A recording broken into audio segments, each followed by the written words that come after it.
Hello, hello. Yeah, this is one of Diego's birds. Because they're like super naturalistic. Is that what makes them more hard? Well, also, how do you make an all black bird? True. I mean, maybe like black, gray, silver.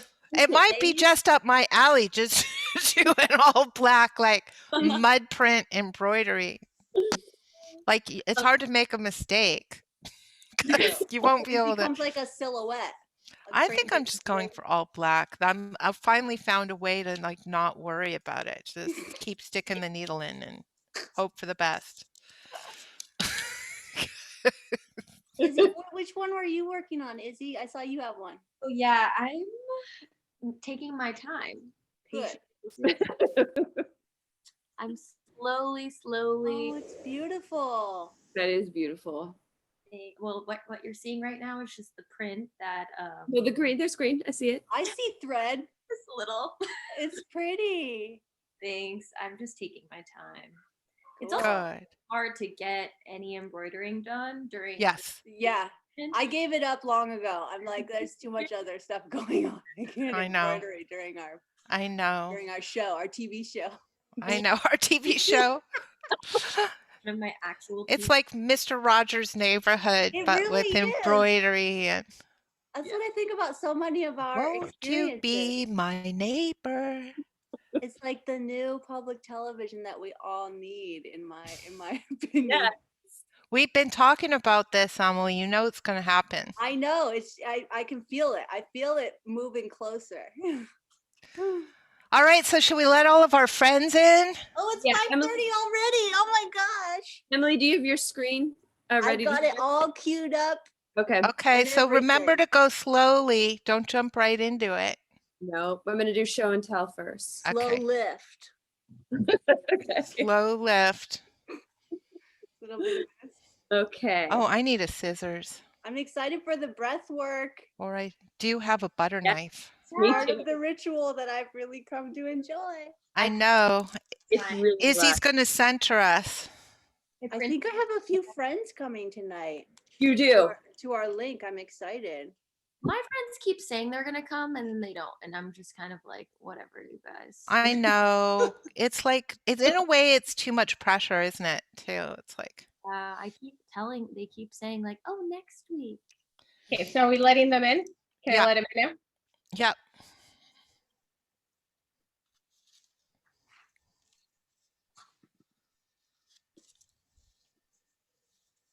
Hi, everyone. Hello, I'll give you all a second to connect to audio because I think it's still coming in. Oops, I got to mute. Well, welcome. As people are going to start to come in, we're going to do something new, which we started last week, which is really fun. We are getting submissions of completed embroideries each week, and I'm going to the studio and picking them up. And what we're going to start doing is featuring them each week so everybody can see what is coming back for different ideas and inspirations. And so this week, we are going to feature one that Sylvia submitted to the studio, and it is of the mule fat. And I just want you to look at the detail in the green and the shading, and I mean, just really the magic of the stitches. I'm just. Wow. It's so extraordinary.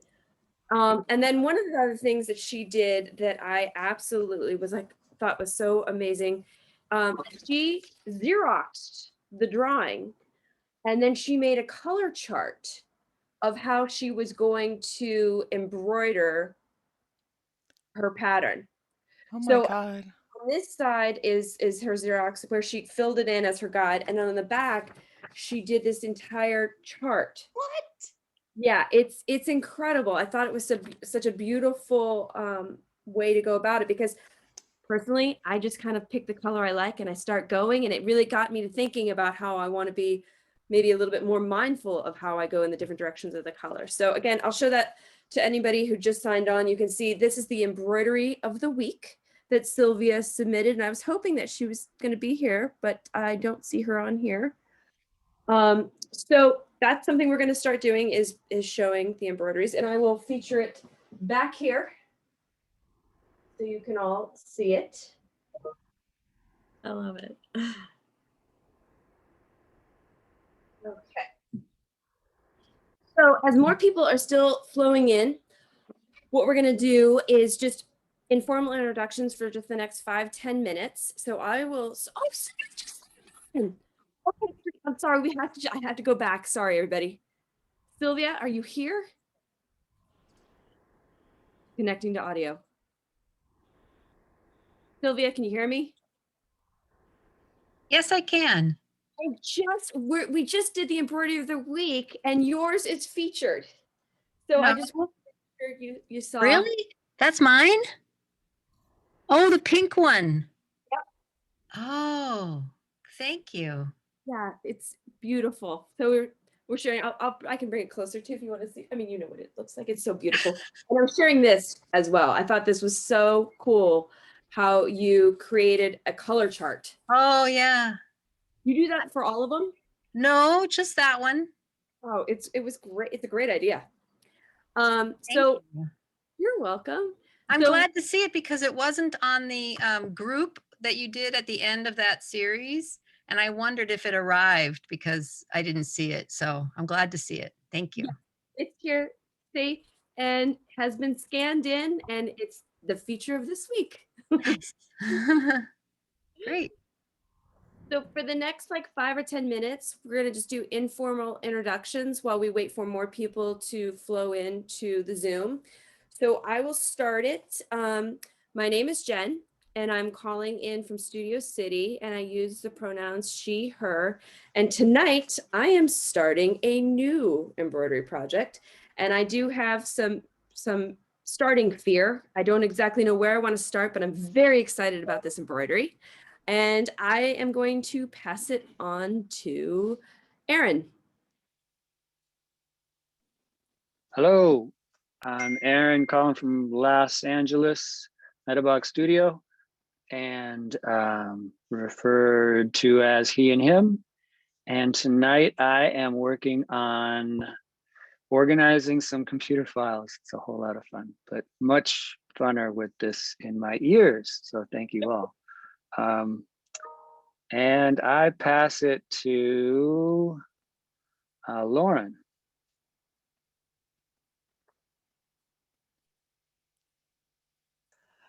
Hi, everybody. Lauren from calling in from the LA River Metabolic Studio.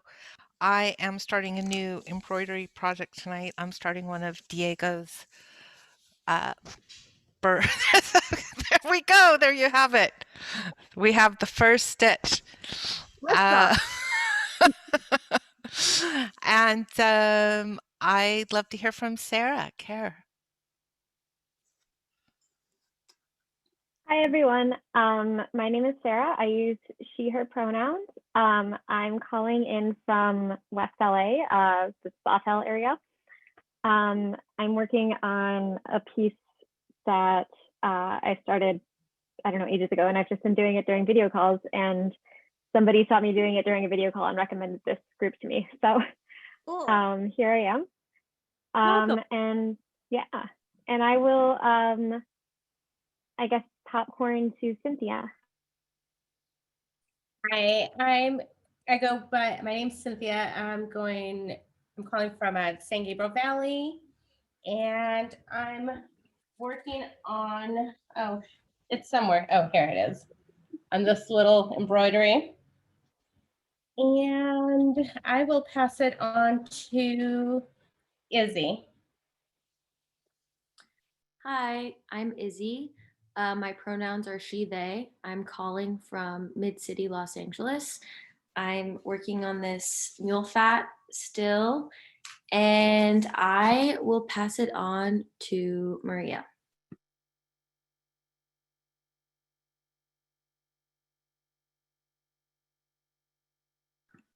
Okay.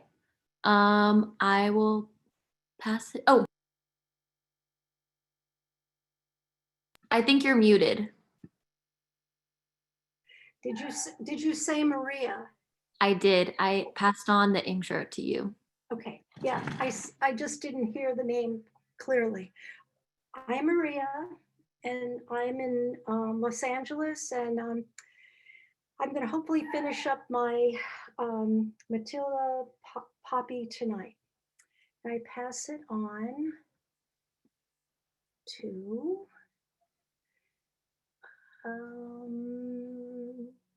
Millie. Millie. Hi, everybody. My name is Millie. I am in Glassell Park, and I'm currently bundling an abundance of rosemary, which I'd love to share while I'm waiting for my embroidery kit. I will pass it on to Joni. Hey, Joni.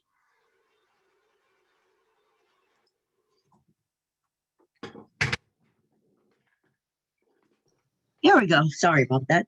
Good evening, everyone. My name's Joni, and I'm calling from Leimert Park in Los Angeles, and a fellow master gardener of Millie's. So, how's everyone doing this evening? Good. Welcome. Thank you very much.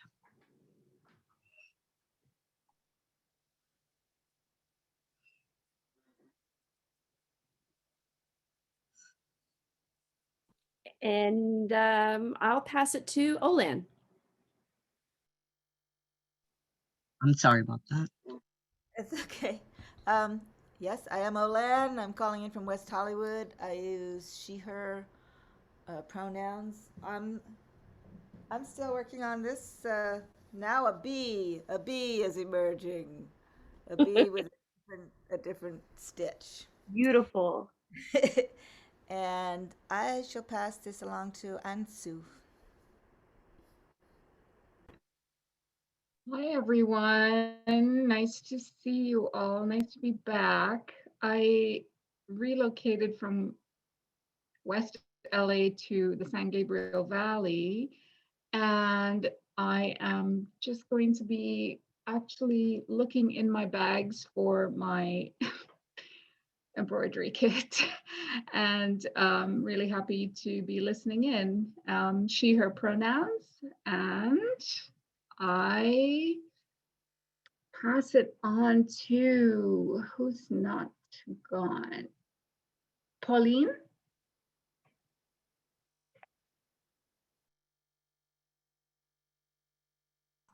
Hi, my name's Pauline. She, her pronouns. I'm in Atwater Village, and I'm working on this tote for a friend. I saw someone use felt and incorporate with their embroidery, and I thought that was very nice, so I thought I'd try it. Oh, that's cool. And I pass it on to Emily. Hi, everyone. Happy to be with you here tonight. Emily here, she, her pronouns, and I'm in my studio, not far from the LA River, Lincoln Heights area. And I'm going to be helping out with the reading tonight, so I'm really excited. Let me go ahead and pass it to Diego. Have you introduced yourself? No, I haven't yet. Hi, I'm Diego. I use he, him pronouns. I am in Ithaca, New York, and I'm going to be working on a drawing also until I get my embroidery kit from Los Angeles. And I'll pass it on to Martha. Hello, everyone. This is Martha from Tongva Occupied Land here in El Sereno, California. And I'm working on journaling for the new year. So for right now, until I get my embroidery kit. And I don't know who else was left. So Actually, I'm going to take it from you, Martha, and we're going to pause at this moment with the introductions, and we'll begin our reading. So if you didn't have a chance to introduce yourself or share your embroidery, don't worry, there'll be another opportunity at the end of the group discussion. So the Metabolic Studios Learning and Mending series is now in its third evolution. This time around, we are addressing suffocation. Growing through the last two gatherings, the first learning syllabus in response to the ongoing racial violence, particularly at the hands of police, and the second holding space for the mega fires that have consumed the West. And now, with the advent of COVID-19, we feel it's imperative to address the larger reality of suffocation and the need for us to revive our breath. In order to gain a deeper understanding of these crises and how they're interconnected, we're building upon the readings in the last two series, Abolitionist Writings by Black Women and Native American Perspectives of Land Stewardship. Since the ongoing pandemic began, we have moved our weekly public studio practice to Zoom, where we've committed ourselves to learning and mending together. We invite you to receive these readings as a deep inhale, and we find that crafting together helps receive these readings as a meditation. Many of you have received embroidery kits from us of native plants representing the food and medicine that Metabolic Studio is cultivating. In addition to those, we're happy to include a new pattern based on biosinosis, which is an association of diverse organisms forming a closely integrated community. So these, I'll hold up these two patterns.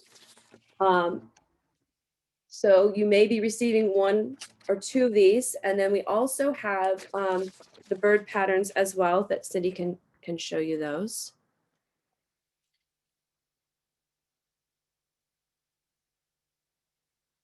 So if you'd like to receive an embroidery kit, please send your name and mailing address to info@metabolicstudio.org, and Cindy will put that address into the chat bar, and we will send them out to you early next week. We've decided to close the entrance to the Zoom space after the first 15 minutes of the reading to protect the flow and keep a steady breath. These gatherings are being recorded through Zoom for archival purposes. We thank you for co-creating this opportunity to learn and mend together during quarantine. Tonight, we'll read from Rebecca Solnit, Keeping Pace with the Tortoise, From Savage Dreams, A Journey into the Hidden Wars of American West. We will share our screen, and we encourage you to read a section of the text aloud with us. When there is a pause in the reading, please feel free to unmute yourself and begin where the last person left off. Silence is golden, and there is no pressure to fill the transitional spaces while we enjoy a breath and continue crafting. Feel free to jump in and continue reading at your comfort level. You don't have to read, it's also fine to enjoy listening. And now I will pass it on to Izzy, and we will begin some breath work. Thank you, Jen. Hello, everyone. So before we start reading, we're just going to do some collective breath work. So if everybody would just, let's first take a big breath before we get into it. Inhale, exhale. Okay. Now, if it's comfortable with you, I invite you to close your eyes. And we're going to begin with an inhale. Pausing at the top. And as we release, let's take a big collective sigh. Releasing whatever tension we've carried with us here from our day.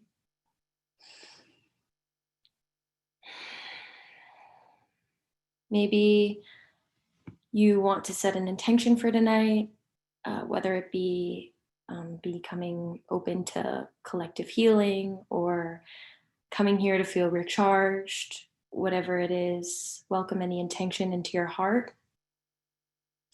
Now, as we take another deep inhale, breathing in our intention, let's take another collective sigh. Melting deeper into our presence in this space right now.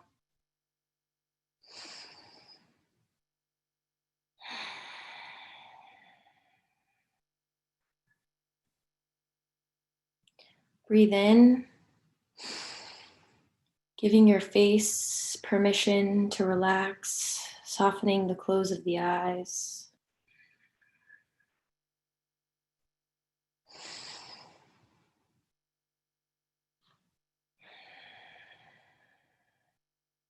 Inhale again, deeply. As we exhale, soften the tongue, unclench the jaw.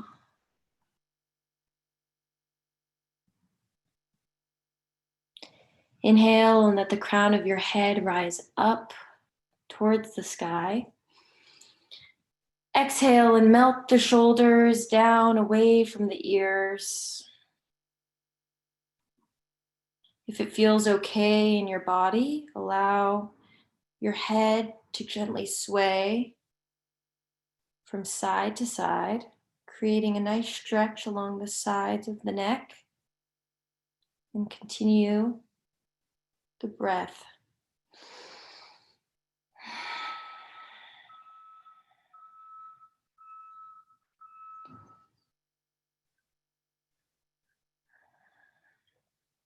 Now keep your eyes closed, and you can just bring your head back to center. And as we take another inhale, I invite you to stretch your arms up and out, reaching the fingertips up towards the ceiling if it feels okay in your body to do so. And also, if it feels okay, maybe you take your gaze up, keeping your eyes closed, but creating a nice little back bend. Exhale, bring the arms down strongly along your sides.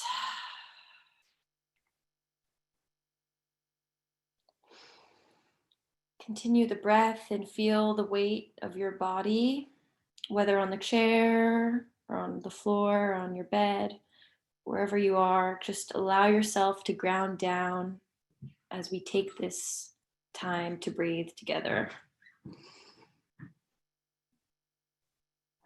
We're just going to take a few more breaths here.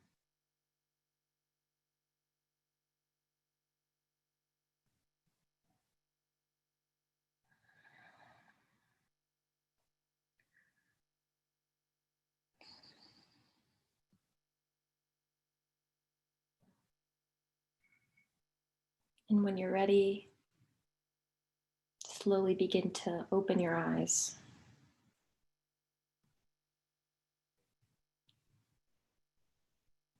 Maybe wiggle your fingers and toes a little bit, getting re-energized for a relaxing, grounding conversation on, as Jen mentioned in her speech earlier, in Savage Dreams by Rebecca Solnit. Tonight we're reading from Keeping Pace with the Tortoise, and Emily will be graciously screen sharing with us. So thank you, Emily. Thanks, Izzy. Really appreciated that breath work. Sorry about the garbage truck beeping in the background. Really I relaxed. didn't even hear it. Okay, good. Thank you. So let me just pull up the reading here. And do we have any preface to how we read? Lauren, did you want to share? Yeah, I just wanted to say we're trying out a new way of reading, which is just somebody starts, and when you feel like you've read enough, just stop. And whoever wants to jump in, jump in. It's anarchic reading circle time. And don't be afraid of the pauses. It's okay, you know, we're all using our hands to assimilate knowledge. So silence can be nice too. Great, thank you. Okay, I'll pull the book up. So I'm happy to start us off. I'm excited about this chapter.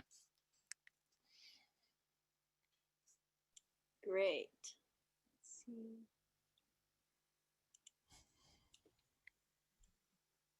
All right, can everyone see the screen?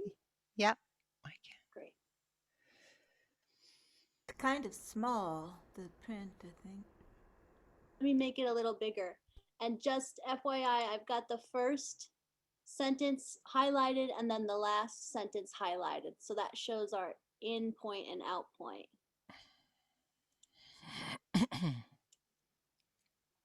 How's this? That looks good. Okay, cool. Let me just bring it back to the front.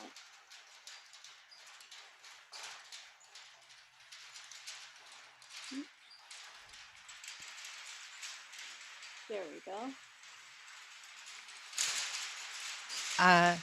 Keeping pace with the tortoise.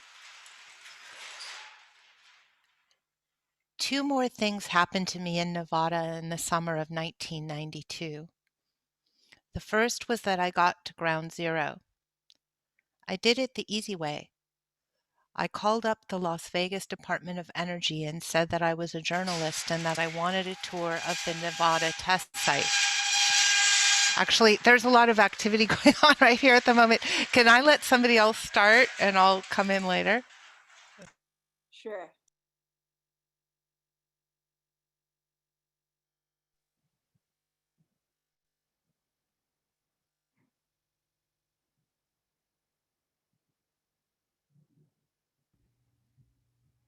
I'll go. 2 more things happened to me in Nevada in the summer of 1992. The first was that I got to ground zero. I did it the easy way. I called up the Las Vegas Department of Energy and said I was a journalist and that I wanted a tour of the Nevada test site. They had me come out and meet Darwin at 6 in the morning at the DOE office near the Strip in Vegas. Darwin was a large, blunt-featured public relations middleweight who seemed sincere but not fanatical about his job. He was well disposed towards me, but he dropped a pointed reference to my brother in case I thought I could pass as a nonpartisan. In fact, David wanted to come with me, but I wanted to see how the test site was presented when the presenter wasn't being grilled, so I was alone. I asked some tricky questions, but didn't press any points. I wasn't out to make a convert or make him admit the error of his ways, only to see the place and scribble down the DOE's version of things. No recording devices were permitted on the tour. The first thing that I noticed was that he always spoke of the DOE as we, and that bombs were never called bombs, they were devices. By the time we passed the entrance to Desert National Wildlife Range, the wildlife refuge that overlaps Nellis Air Force Base, I also noticed that Darwin would readily concede that the DOE had once lacked pre-planning, which had resulted in problems, but that he considered the out-of-control era strictly over. I heard a lot about animals. Our biologists, for the longest time, have kept a running catalog of the wild horses. 50 or 60 of them. We know every one there is. They move away from where we're working. We have very stringent rules. If you harm the animals, you lose your job. All the employees have instructions on what to do if there is a tortoise. There is a federal law that no one is supposed to handle them. It seemed as though the test site workers displaced their anxiety about their work into elaborate care for the wildlife. But their acts of concern didn't allay the nature of their work. I remembered that Dan Sheehan once spoke of encountering a herd of horses that wandered east onto the Sheehan lands with their eyes burnt out, left empty dead sockets by a blast. And Citizen Alert was publicizing a warning to hunters that deer meat from the region might well be too radioactive to eat. I'll pass it on.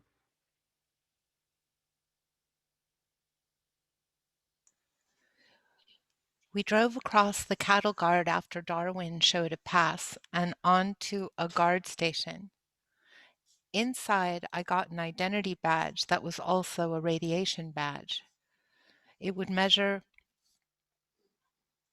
how much radiation I was exposed to, and if they considered it too much, they would notify me. They didn't. There were handmade signs everywhere, jaunty letters on painted plywood with cursive script for emphasis. The first one after the sign that said the place was, quote, an environmental research park, said, doing it right the first time. We drove past 2 neat rows of wooden benches from which the scientists had watched the atmospheric test, toward Mercury, which looked like just another industrial park, and which Darwin told me had been named after an old mercury mine out there Not the Greek god of messages and tricks, but the element was named for the god, so it's the same thing in the end. The sign said, "Drive carefully, preserve wildlife." The next sign said, "Radiation hazard, touching or removing objects is prohibited." On the way to the control room, we visited a few scattered sites off to the right of the main road. In the Frenchman Flat area, along with an area for testing hazardous chemicals, there was debris that had been subjected to nuclear explosions. Aluminum and concrete domes had been tested by the Priscilla blast of 1957, and a railroad bridge had been twisted by another bomb. A safe stood all alone at a drunken angle in the middle of all that space. If there's a full-scale nuclear war, the economy needs to survive. Our bank records and gold and silver need to survive, said my guide. So this is a conventional bank vault, end quote. The control room looked like a great deal like the ones in movie spaceships and Star Trek. The lights were dim. There were 3 tiers of seats, comfortable revolving ones on a carpeted floor, facing the vast screens, a central screen flanked by banks of TV screens on side panels angled slightly forward like an altarpiece. The TV seemed to have live feed of the current Ground Zero, but it was still very early for me, and perhaps they were reruns. On the central screen, where you would look out onto space in a spaceship, I was shown a short documentary movie. Underground tests were prepared with dozens of thick cables running from the mobile measuring stations down into the shaft in the ground to measure aspects of the explosion. A shaft may be from 600 to 2,200 feet deep and 4 to 10 feet wide. Bombs are lowered into such a hole, which is then stemmed, stuffed full of sand, gravel, concrete, and anything else that might prevent the radioactive gases from leaking into the atmosphere. When the bomb explodes, puffs of dust rise up from the ground shock waves. The waves roll onward, and when the test is large, they can be felt as far away as Vegas, 60 miles south. A cavern with walls of molten rock has been formed, full of radioactive gases at extraordinary temperature. At some point after the explosion, the weight of the earth above will partially collapse the new cavern, and a crater will form on the surface. I saw aerial views of these collapses over and over again on the overexposed documentary footage. The earth shuddered or rippled as though it were made of thick liquid, but the ripple ran inward as though the film were running backward. Aerial photographs of the Ground Zero region show an arid surface pockmarked with depressions and crisscrossed by roads like long slashes, a surface that looks more like the devastated skin of an ancient plague survivor than the familiar surface of the earth. Under these pockmarks on the surface of the test site, one must imagine hundreds of spherical caves like bubbles in ice, each one a nest of radiation, the graves of short-lived suns whose light no one ever saw.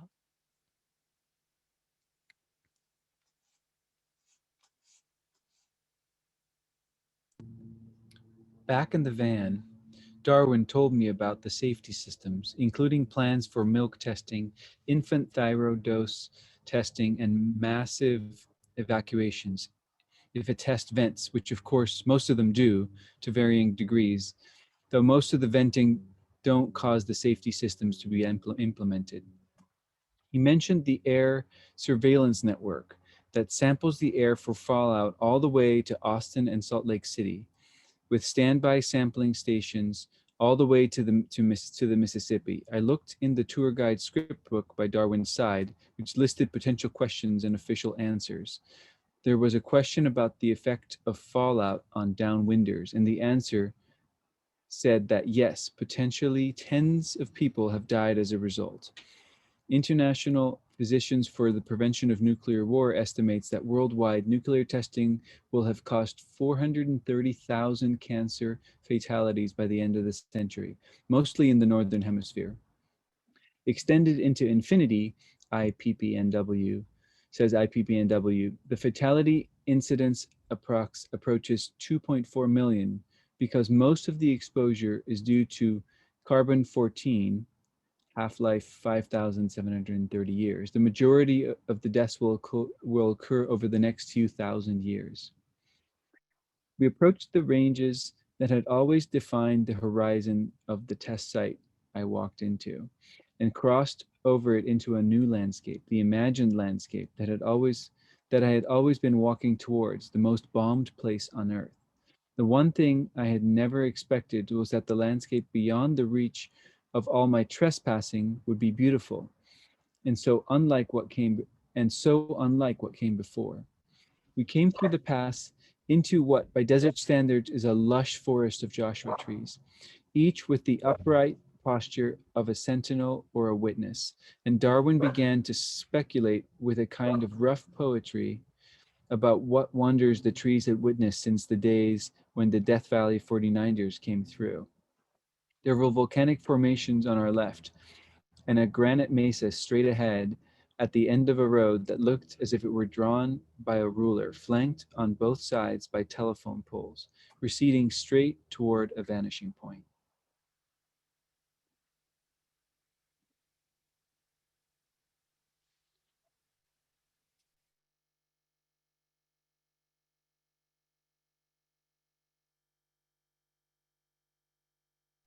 The first crater was full of huge steel boxes, partly covered by dirt, and a road spiraled down into it as roads wind down into open pit mines.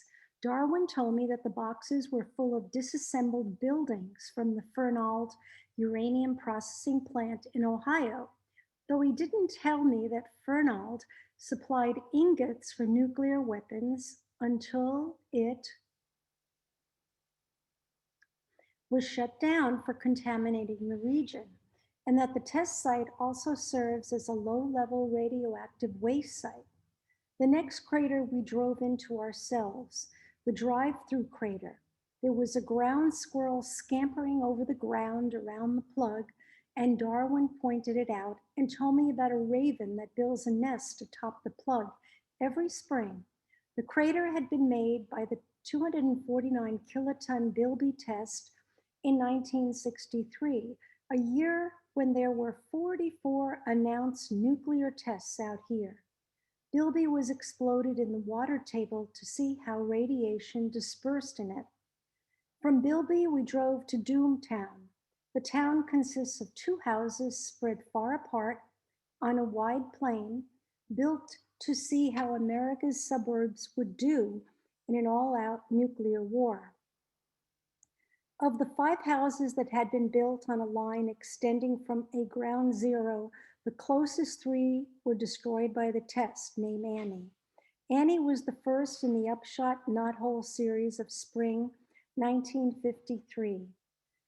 The series that killed so many sheep in Utah and probably killed Janet Gordon's brother. Like the safe, the houses seemed strange in their isolation. Flotsam from a conventional life never lived out here. We got out and walked toward the wooden house whose doors and windows had been blasted off, along with the paint on 3 of its sides. I was queasy about the dust, but it was a dank, still day and a good day to be out in a contaminated area.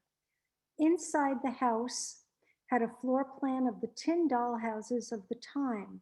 A central staircase connected 2 stories, each with 4 rooms. There was a basement too, and I've never seen this before, said Darwin. It was full of water from recent rains. I walked down to the water line about 3 feet above the floor and saw something he didn't, a small animal's corpse lodged under the next partially submerged step. But the place smelled of chocolate powder, not of death. When we came out, a pale bird dived at us from the rafters, chattering furiously. Darwin said she must have a nest in the eaves. At the Sedan crater, a lark swung by the rim at great velocity. I kept feeling that somehow the small animals had been planted to make the landscape seem reassuring, that I was in a nature movie about our friend the atom. Sedan crater is a hole 300 feet deep and 1,200 feet across from an explosion that displaced 12 million tons of earth. The bomb that made it was part of Operation Plowshare, a spin-off of Eisenhower's Atoms for Peace. Considerable effort, including the underwriting of the nuclear power industry, had been made to demonstrate that atomic energy was not merely a tool for destruction, and Plowshare had been meant to show that even the bombs had peaceful uses. The name came from the Old Testament prophet Isaiah, who foretold that in the last days the Lord's house shall be established in the top of the mountains, and the nations shall beat their swords into plowshares. Neither shall they learn war anymore. There were fantasies then in both the USSR and the US about using atomic bombs as earth-moving devices for engineering projects such as another Panama Canal. We will change the Earth's surface to suit us, Teller said, presuming that it didn't suit us as is. But the contamination made such uses infeasible, and the huge sandpit of Sedan is a memorial to this strange dream. There were crickets chirping while I stood on the platform that overlooked the hole.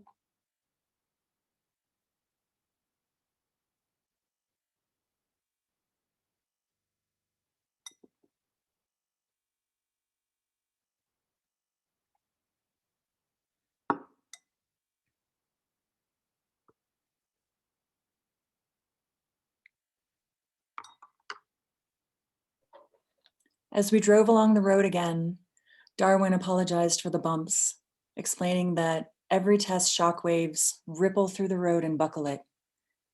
He told me that there had been a farm at 3 o'clock. He used the military method for indicating direction, and he indicated Plutonium Valley over the range to the northeast. Plutonium Valley was intentionally contaminated with radioactive material in another experiment, and cowboys herded beef cattle in areas contaminated by atmospheric nuclear detonation. The Environmental Protection Agency, Darwin told me, built viewports into the sides of the cows to take samples of irradiated hay and alfalfa out. The experiment in Plutonium Valley was discontinued in the 70s, and now there are 3,000 acres of contaminated soil we are trying to find a way to clean up. Like Mercury, plutonium was named after a god, Pluto, the god of the underworld and of death, son of Uranus. Here, Pluto and his man-made element had a valley to themselves. We drove all the way to the northern end of the test site at Rainier Mesa. At Rainier, they drill holes horizontally into the rock and explode more bombs. Dark green junipers and piñons grow here, even this far south, where the altitude approaches 8,000 feet, and the landscape begins to look like that around Santa Fe and Los Alamos. Darwin's own parents grew up in south central New Mexico near the Jornada del Muerte, and he told me that they both remember the ground shockwave of the Trinity test, though they didn't see its flash, which turned night into day, and which even a blind woman saw. The landscape of the Nevada test site was strangely innocent of its own history, even with all its craters and ruins. It was the stories that brought it to life for me, the stories of Pauline and Rachel and Janet, of the atomic veterans, the local people. When I had come to it from the peace camp, I had always been walking on a strong foundation of stories. Now, I was being wafted around on a tissue of tourism, on nuggets of curious information that painted no picture of the real effect of the 953 or so nuclear bombs that exploded in this place. It was strange after 5 years of walking toward the jagged teeth of the horizon past Mercury to finally arrive and be swallowed up into the shrouded landscape of the ground zeros. But it was the journey that gave the landscape meaning for me, not this arrival. I would be back on my own terms and my own feet.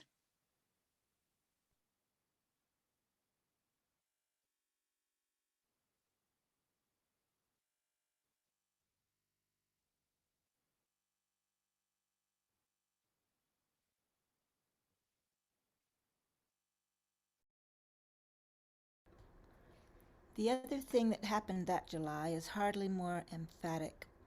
I was staying with my brother in his little duplex house near the dusty old downtown of Las Vegas that July. From mid-morning to dark, it was too hot to enjoy being outside, usually over 100 degrees. But after sunset, we would turn off the swamp cooler and open the windows and move back into a world that had become welcoming again. One evening during that visit, we sat on his porch steps, sipping bourbon over lots of ice and watching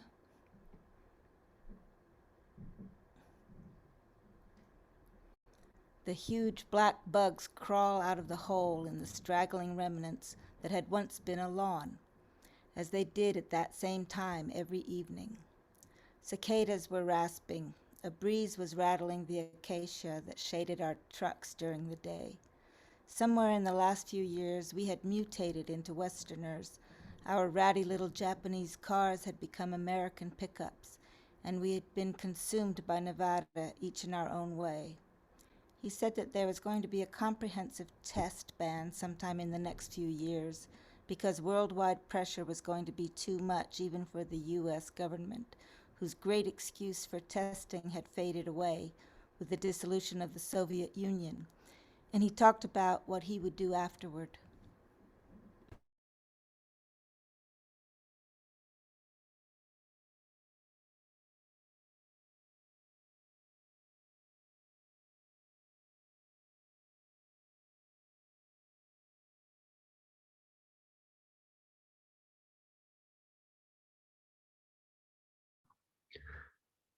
There is a paradox about arrival that Zeno proposed in Greece 24 centuries ago. In it, the great warrior Achilles is racing to catch up with the tortoise. For our purposes, we can imagine it as a desert tortoise. Zeno proposed that the swift Achilles could never pass the tortoise because in the time he goes a yard, the tortoise goes a tenth of a yard. In the time he goes a tenth of a yard, the tortoise goes 100th, and so on into the world of infinitesimal fractions. And since the measurements can be continued infinitely, the event is never completed, and the runner is always behind the crawler. Zeno's paradox illustrates something else, that logic does not necessarily describe reality, and that it is not anticipation but journeying that does often bring us to a destination. As I had come to the great secret heart of the arms race, the mesas and craters of the Nevada test site itself, the people in the movement against this race had come to the brink of the fulfillment of their work and dream.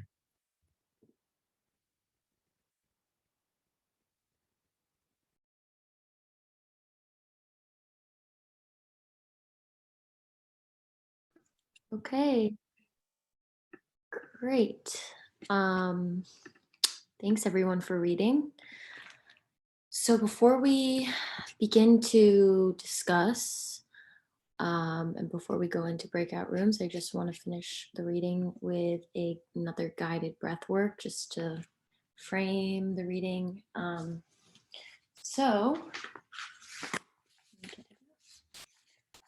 today I wanted to practice calm abiding meditation, which is often referred to as breath that brings you back to the present.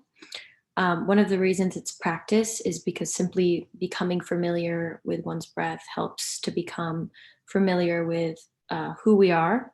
So instead of controlling the breath in this meditation, we're kind of letting the breath be, which I think this notion of letting be resonates with disturbance ecology in some ways. When we recognize what is in all its complexity and accept the unknowability that comes with that, we're better able to to stay with the disturbance and as a possibility of new life.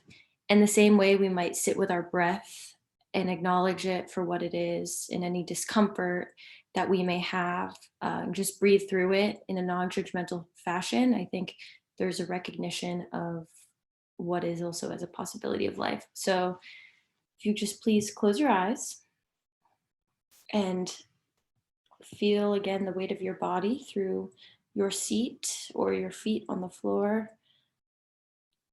If it's available to you, please straighten your upper body. And here you can either close your eyes or have your gaze softened and fixated on a point on the ground in front of you or on the space in front of you. So breathe in and recognize the present moment. And as you breathe out, let your mind and breath dissolve in the space in front of you and relax in that space as much as you can with your awareness. And as we breathe, try to connect to the natural cycle of your breath, feeling the rise and fall of your belly, tuning into the breath like a radio signal, sensing each breath as a unique act. And when your mind wanders, as it will, let any thoughts you may have float up and away from you as if they're in an air bubble.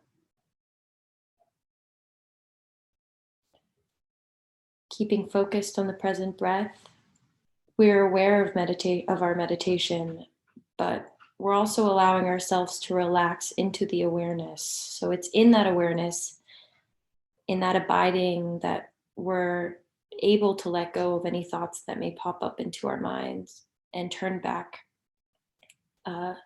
to our breath and focusing on our breath. So now let's all breathe for a bit and yeah.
Take a deep inhale.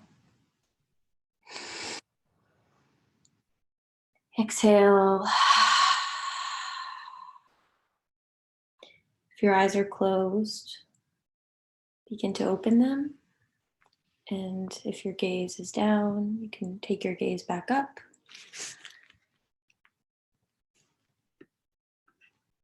Good morning. Okay, so before we begin with a large group discussion about the current reading, we're going to go into breakout rooms in about 3 to 4 people to start the discussion for about 6 minutes. So if you don't want to participate, please sign off now, as we don't want to assign anyone to an empty room. And before we get into those breakout rooms, I'm just quickly going to read the questions that we have for this week. So if you were with us last week when we read Sing's Mushroom at the End of the World, I want to point out that both of these texts told landscape narratives that honored different scales of time, and including timescales that might not be visible to us, such as geological or nuclear timescales. So I think here arises a question of visibility and invisibility, an issue fundamental to both texts. For Singh, being aware of life systems and histories that aren't always made visible and are often forced into invisibility is really vital. And I think it is for Solnit too. So Solnit mentions that the Nevada test site is made invisible on many maps, actually. It's a zone of invisibility. So not only is the landscape untraceable as a government facility, it has also been erased as indigenous land. And with both of these erasures, the stories of nuclear atrocity and indigenous life and struggle are concealed. And not only were the nuclear rehearsals invisible at the Nevada test site, often they took place underground. So there's that kind of double edge, like there's the invisibility of the space on the map as an entity, and then they're also going underground to conceal what's actually going on. So Solnit writes that radiation is invisible and the effects of radiation are often invisible too. So after reading particular parts of Solnit's text, I've come to the personal understanding that in landscape narrative, at the heart of landscape narrative is this kind of function of making the invisible visible. And, you know, the theme of this reading series is suffocation, which often the causes of suffocation are invisible when we think about COVID-19. Obviously, there are very visible effects of suffocation in COVID-19, but then there's also on like a micro level, a lot that's happening there, as well as bad air quality, you know, so we can think of a lot of different invisible functions of suffocation. And so I guess some of the questions are, in the section we read for tonight, how do we see Solnit making the invisible visible? And how does she help us to reckon with the invisible? And or should kind of give us a guide as to how we may go about doing that as well in our own personal narratives. And is making the invisible visible a viable form of resistance against suffocation by simply showing what these invisible forces are and bringing those to light? Can that be a way that we begin to resist suffocation? And as a landscape narrative, how does Solnit's text function as a case study for disturbance ecology? Does this site of disturbance ecology evoke suffocation? If so, how? And how does she offer us a kind of breathing through this suffocation? So I am happy to put some of those questions in. I'll just put those in the chat quickly before we break out, before Jen puts us into breakout rooms. And yeah, there they are.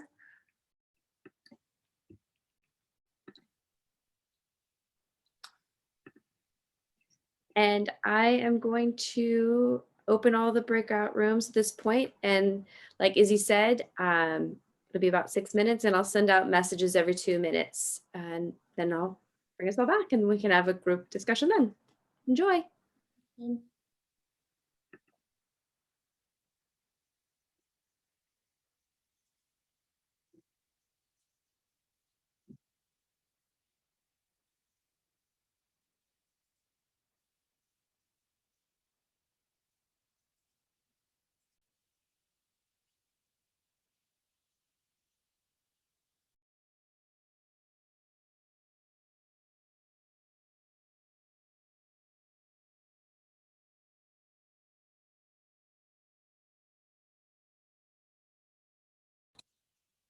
Hi, welcome back.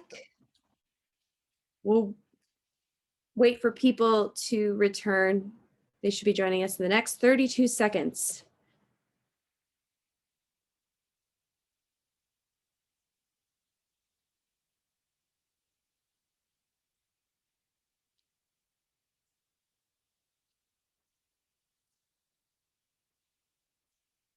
And when I said 30, I really probably meant 14 seconds because we're down to 14 now.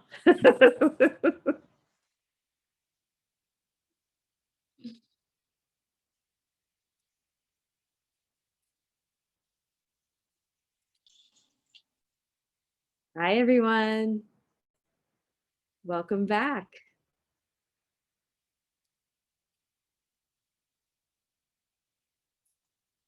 Wait, I think, is everyone back yet? Let's see.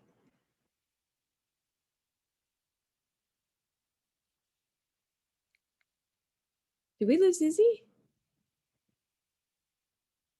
I don't think I see Izzy.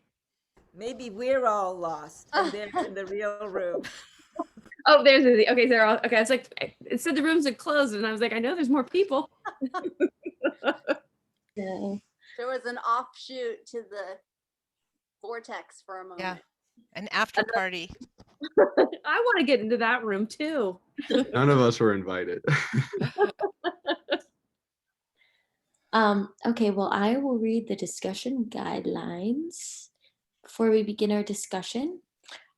We are not experts, but inspired generalists. We invite you to join us on the road of becoming more fluent in some of the ideas of our times. We will hold each other's best interest at heart. We hope everyone has come to the table to learn, grow, and share.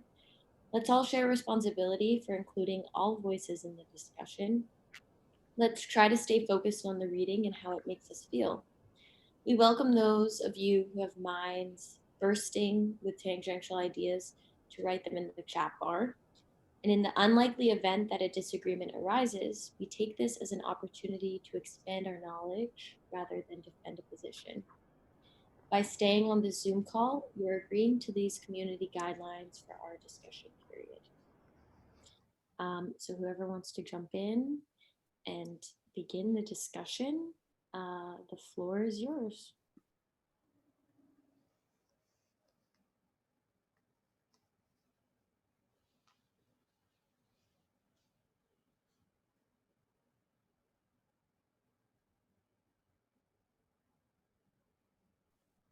Nobody has to, no pressure for anyone to jump in. We can just like embroider in silence too. Well, I'll jump in for one thing that stood out for me in the reading tonight was where the text said something about having bank vaults and doing a test to make sure that silver and gold and money survives. And what's really interesting is that what about the seeds and the people and the animals and everything else? Because without that, you don't need the money and the gold. So that was something that really stood out to me as a point that I wanted to share.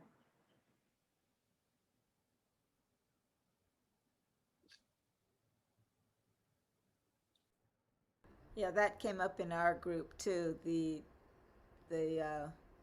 upside down value system of saving the money and the invisibility of people. Yeah. Yes, we spoke on that specifically in terms of Mother Earth and how Mother Earth is not seen as living and really valued. And just as right now in COVID, I'm a single mom, and how moms are really like struggling really badly because we're invisible. Our labor is invisible to society, and it's not valued, and it's not really seen as what it is, like a lot of work.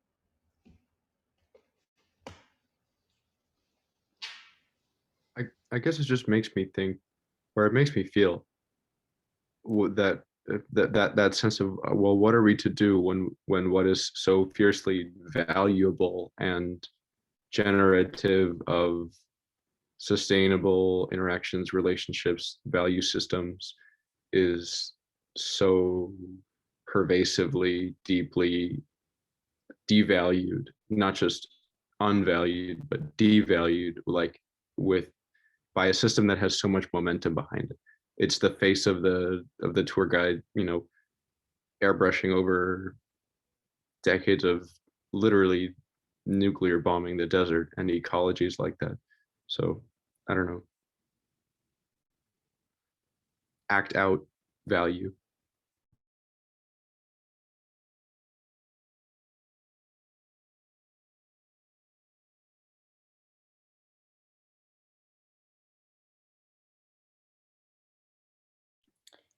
Yeah, that reminds me a little bit of the Debt Collective, which we read a couple weeks ago. But the way in which like the Debt Collective kind of emphasizes reclaiming that value that we might see as invisible. For example, we might have $1.7 trillion of student debt, when in reality, that's $1.7 trillion of leverage over the banks. And that might seem like invisible leverage because we might see it as like what's visible to the eye is like all the suffering that comes with that. But in reality, it's the power that we hold over these systems.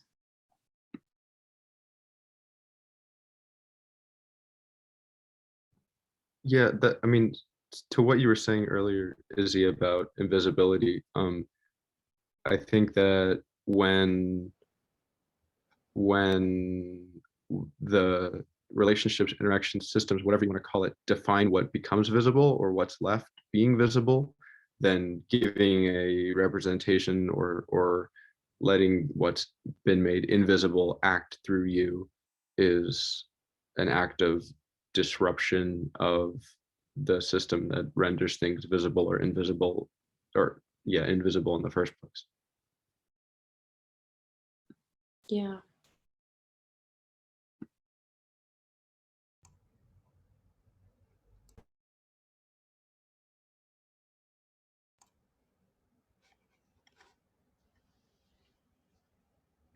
I really find that the use of language to describe architectural space very successful in this book at making the invisible architectural, like not making the invisible just visible, but the invisible experiential. Like I feel like I've been in those spaces that she's describing, and to kind of give square footage to something that's going to be kind of like almost like the interior design of a nuclear blast. There's also something about the kind of title Savage Dreams. There's something very savage and dark about this travel log into something that is so destructive, and so I really feel that there's something in her style of writing that is also on this invisible visible side, right?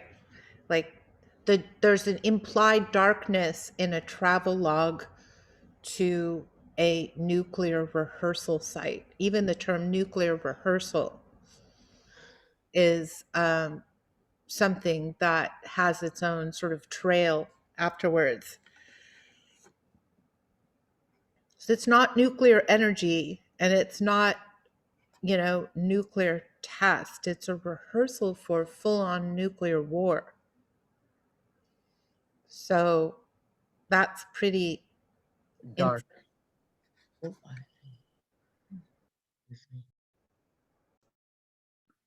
Yeah, and it's crazy that it's like when we think about when you're rehearsing for a show and how like every night you're performing the show, but there's just not an audience.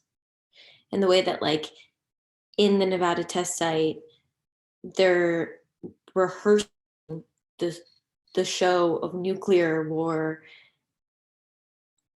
at 900 times. And so of course it's going to have crazy implications on so much of the life systems around that area.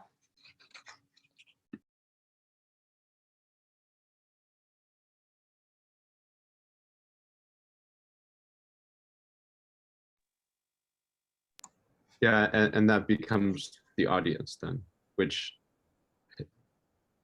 has been rendered invisible but has been there all along. Yeah, so it's not even really rehearsal. It's just it just is nuclear war against other worlds that are rendered invisible. That same shows kind of the same way that maybe Solnit does the interiority of the architectural interiority of the space of this test site. Thing does that with the more the ecological spaces or the ecological worlds at play in like the pine forests and places where the Matsutake grow.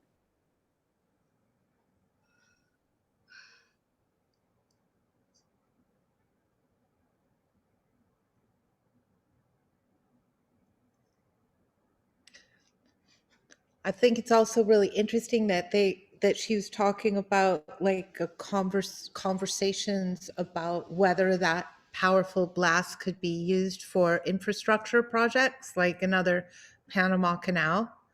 I mean, that's like those were probably real conversations that people were having, but again it gives us such a glimpse into like this book was written quite a while ago. I have the 20th anniversary edition of the book, and that was nearly 20 years ago, right? So like I think she wrote this pretty quickly after she visited in 92, so this is one of her first books. But how things have changed and how things have differed, but this idea that we can shape the world in the you know basically for more international trade routes through nuclear blasts. It's just, I don't know, it's so strange. It's such a dark, again, savage dream. This civilization itself is like a savage dream that I think is worth thinking about in this moment of deep pause.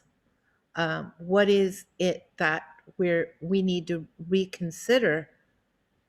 So next week's reading, I've chosen something that is a book review about the Soviet era's thinking about climate change, just to give us a chance to think about what our supposed Cold War enemy was thinking about while we were bombing ourselves in order to stay safe from them, right?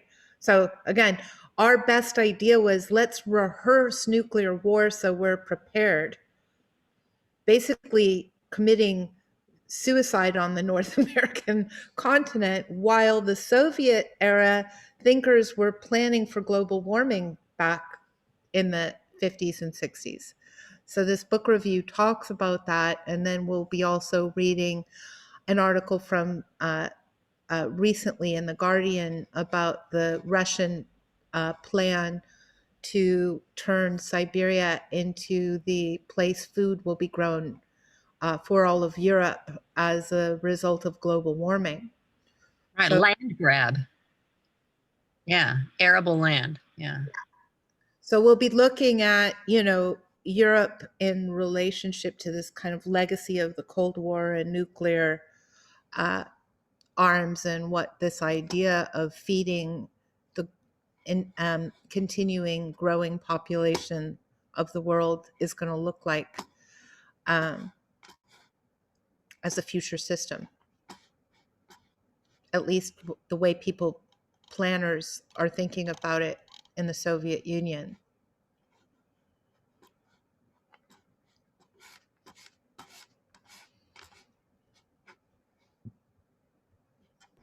I just made this connection about this process and this question of visibility and invisibility, that bringing these things to light is an act against suffocation, because it has that quality. Even though it's not resolved, it's the same thing as, well, we aired our differences, or, you know, we have to clear the air, something like that. Something about bringing a thing to light right away makes it more breathable. Mm-hmm.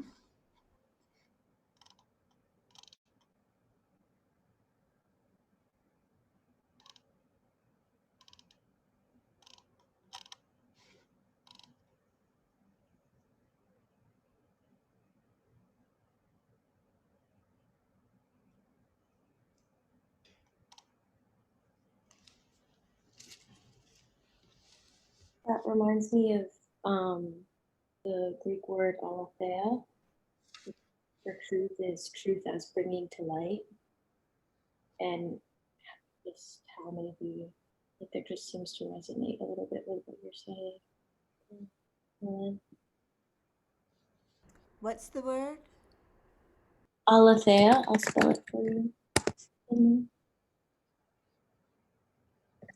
It's truth as unconcealedness.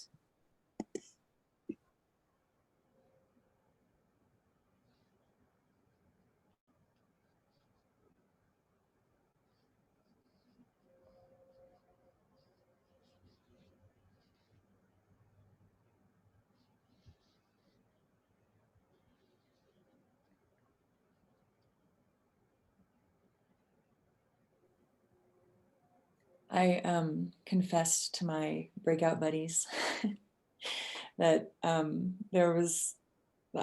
after I read the passage that I read that was talking about Santa Fe and Los Alamos, I was shaking, and then it hit me, and then I was crying, and because I am living in Ogopoge, Santa Fe right now. Los Alamos is still trying to conceal itself in plain daylight, broad daylight. The Trinity test, like all of this stuff, it's just it's hard to look past it. What are we doing with the nuclear waste? Oh, well, it's being buried somewhere else in the state, or it's being dumped wherever, or during the pandemic, we're gonna ease the lid off of, these horrible chemicals because they might explode, or, just things, right? So when we're looking around, when we're looking back, those nuclear particles are physical. They're still here with us. That's what I learned with Chernobyl in Ukraine. And it's terrifying. It's terrifying to think that though the earth regenerates, and in some ways I'm hoping we'll be fine, right? The earth is way more powerful than we are, but why do we keep trying to demonstrate our power against the thing that we absolutely depend on for our own life? I'm thinking a lot about paradox these days, and I think that this reading, and also last week's reading, especially when considering, I work with plants as well, considering how plants can be regenerators, soil remediators, and so forth, fungi. And out here in New Mexico, we've got all these wild sunflowers, and so I made a performance about it and did a sunflower autopsy. You know the alien autopsy thing? It was a spin on that.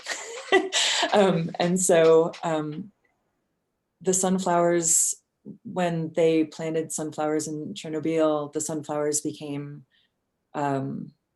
nuclear, basically, and they had to be disposed of as nuclear waste. So there are mechanisms that will help, but still at what cost, because it's heartbreaking to think like, okay, well, now the sunflower is completely poisoned. This being is completely poisoned. So I'm having a lot of thoughts around this and a lot of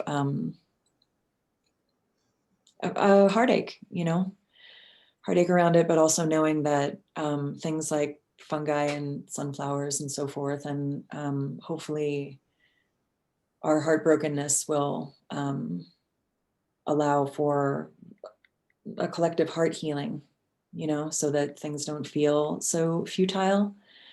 I don't believe that they are, but it sure does feel that way in a lot of ways.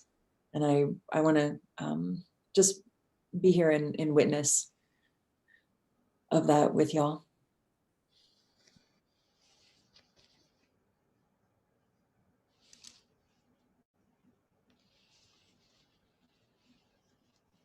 I think I feel really similarly to that.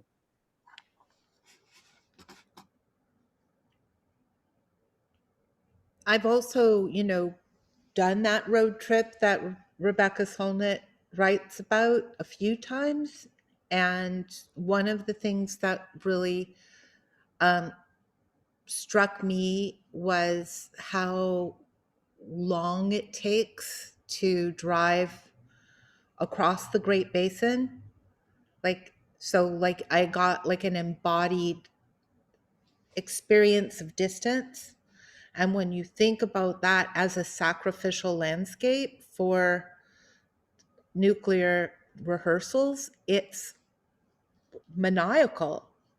Like that way of thinking that you could sacrifice what appears to look barren to completely untried experiences without feeling any moral compass, not to even begin to talk about the epistemicide of the native people of that area whose layers of savagery are encased in that territory. And then I drove across that whole area, like physically kind of imbibing the kind of mentality of that sacrificial landscape, just to get to the other side of the Great Basin into what would have been the Great Plains, where all the buffalo would have ranged, which also has been completely eradicated.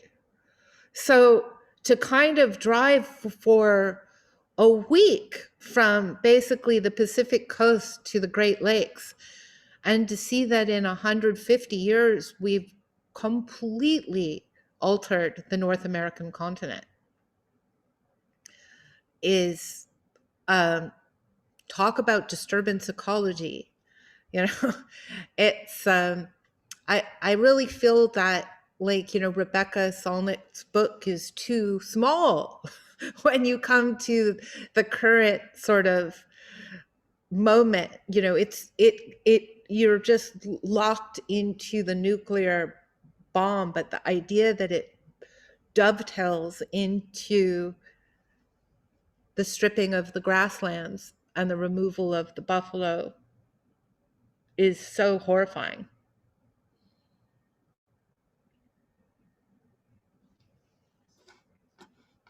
And I think it's important to, JT, just to kind of thank you for your share of your emotions, is that I think it's really important to hear and be able to feel these things, because it's hard to read things that make me feel terrible in a time that is so rough. But it seems like it's also just the right time, because we've all been sent to our room. We've all been sent to our room, so we might as well do something with this time out, right?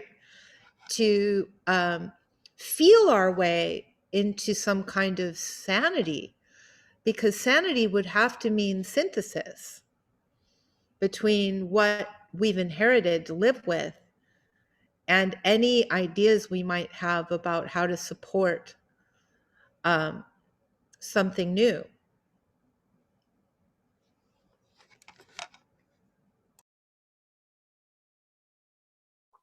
Yeah, none of this stuff should have been normalized ever. And many of us, or some of us in the pandemic now, if it has allowed us more time, then we do get to work on these things and try and, form coalitions and, make actions and so forth, and also change our own minds, change our own hearts, whatever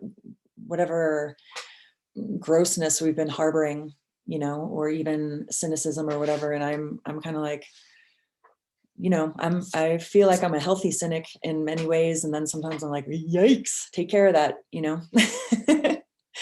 So, yeah, I'm with you. Solnit kind of talks about that in the text a little bit, and she mentions this idea of like hope in the unknowability of the future, which I think is similar to how Singh talks about disturbance as possibility. And so maybe shifting and in that section, she talks a lot about cynicism and just kind of like, at least things are unknown in the sense that that means that we have the ability to rebuild new scaffolding. So yeah, just like through all this, just, trying to hold on to hope. It's really hard, but it's worth it to try.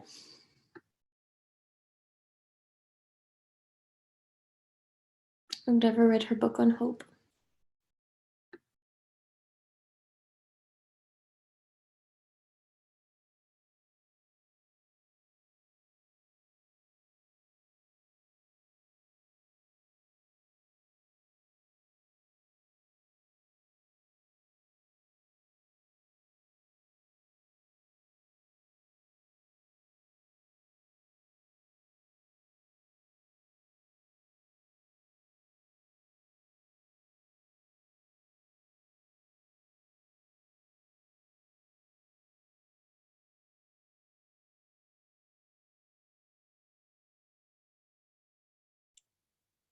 I have something to share, which we almost got to in our breakout room, but since we didn't, I'll reintroduce here. We were thinking about the discussion prompts around the idea of visible and invisible, and Kaz, I think you brought up the idea of how Solnit talks about the signage, the government signage around the test sites and the language that's used there, and her kind of decoding institutional language. And that really made me think of something from her book, Men Explain Things to Me, which I had just never considered. She talks about how language used in academic institutions to try and prevent sexual assault and rape is always addressing the victim of these types of situations, watch out for this, watch out for that, walk with friends, carry a whistle, and all that is great and helpful. But she asked the question in that book, why are we addressing the being who is attacked in that scenario rather than the attacker? Why are we not addressing the perpetrators of violence in these kinds of languages and signs and codings? And I just had never considered, but I think that says something about a patriarchal society and a patriarchal language order, that even in the language we're producing as collective bodies to address sexual violence, we're still not directly addressing the perpetrators of these actions. And to me, that's something about her skill with language and what is invisible and what is visible.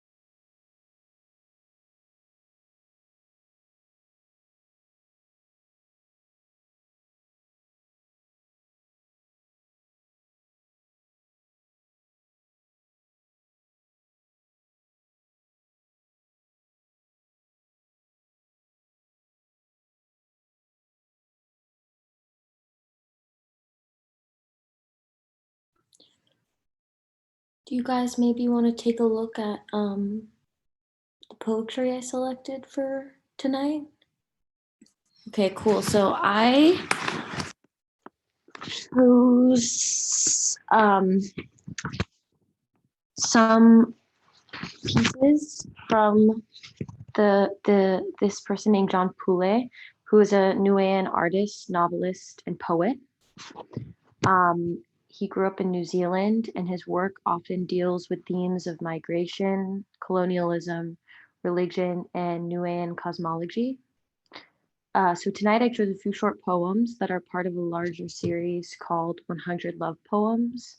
And this is a series of lithographs with poems embedded into them, which I think is nice when thinking about embroidery and assemblages and interdisciplinary thinking and multi-species thinking, because he does use a lot of his poems are kind of a different type of narrative building that patches words together with images, and then also writes about non-human beings as agents with their own worlds as well, and the spaces in which our world and their worlds may collide and ebb and flow in and out of each other. So let me pull up the poetry and I can share my screen. Okay. Let me share screen. Okay. All right. So the quality, this is the best quality I could find of this particular etch, but I think it kind of speaks to what we just discussed. So when the future is dormant, I dream of the symbols of strength that is the Kereru's saliva, its eyes guiding me through these mean-spirited times. Its wings create a daylight and a sunlight, a lightness behind everything it shines on. And in relation to the rays when the sun sleeps, I can only respect the wisdom within. Stones have light. Grief has light. The odors of doors and deep tears opening onto a land that gives faith. And birds sanctify a beautiful life to suffice. Empowered by energy and the soil's respect for trees, in flights that never dissolves for good, but from shapes, and this gives life to air. So that's the first one of the night from his series 100 Love Poems. And the Kereru is a native wood pigeon to New Zealand. And I had to look it up because I didn't know that. So then the next one I wanted to share is this one here, really beautiful.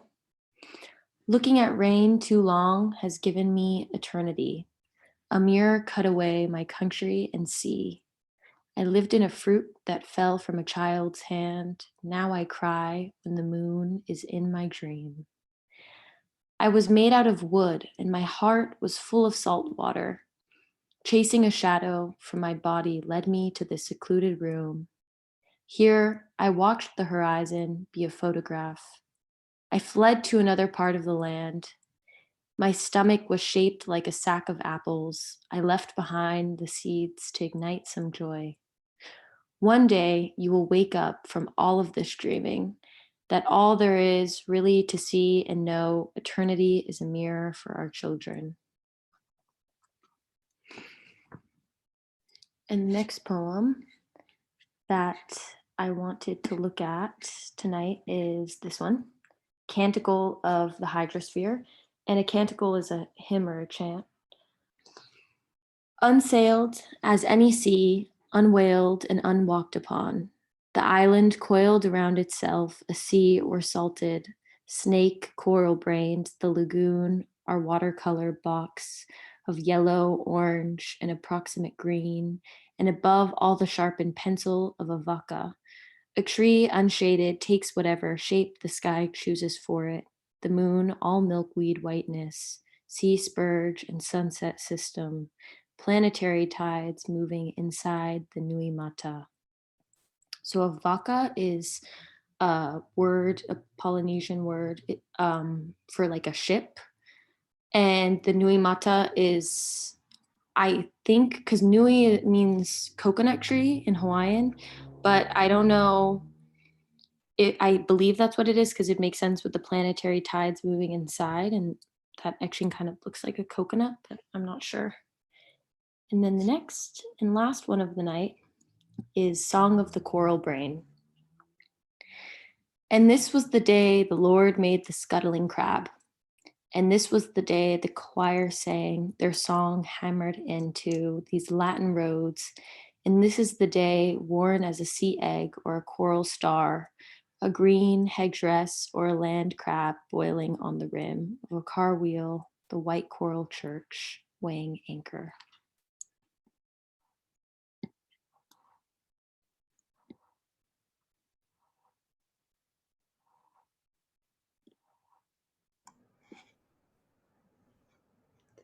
Thank you. Those are so beautiful.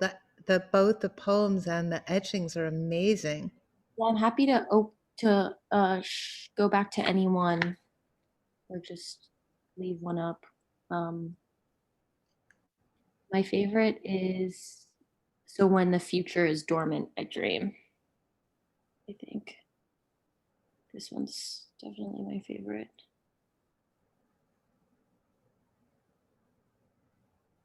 I like that drawing on the left of a mountain with a winged creature with a flame or a sword. I can't really tell what that is. Or a bottle. The Candle, maybe? Yeah, Yeah, maybe. he's serving something, right? maybe it's the bird sanctifying a beautiful life.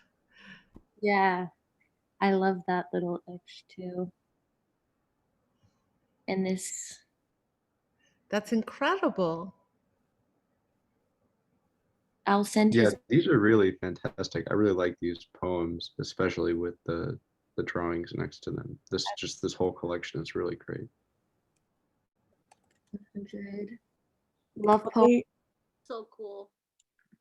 Yeah, they look like doodles and smudges and, you know, just like visual thinkings. And I really, really appreciate that. And this feels, I also teach, and so this feels very accessible for like my elementary Oh, nice. School students, but pretty kind of any age, right? I'm happy to How cool would it be? Oh, go ahead. If you want to drop your email, I'm happy to email them to you. Sorry, Diego.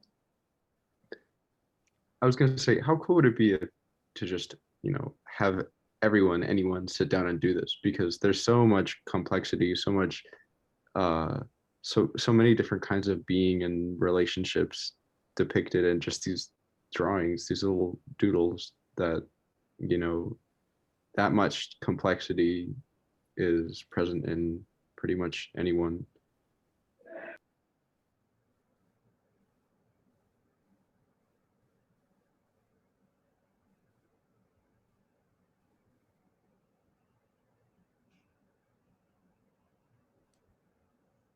We're kind of doing a form of it. Doodling life systems with cloth and stitching.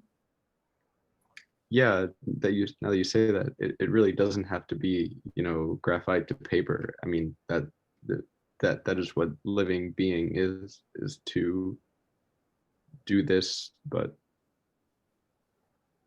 make everything happen. I don't know, that was not very coherent.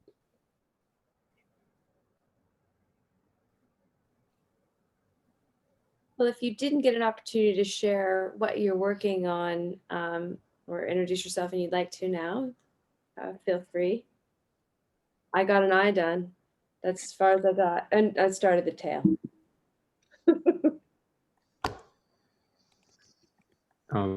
I finished this drawing that I was working. Oh, wow. What? Wow. Oh, That's so amazing. beautiful. Thank you. I started one of your birds, Diego. Nice. It looks great. Oh, yeah.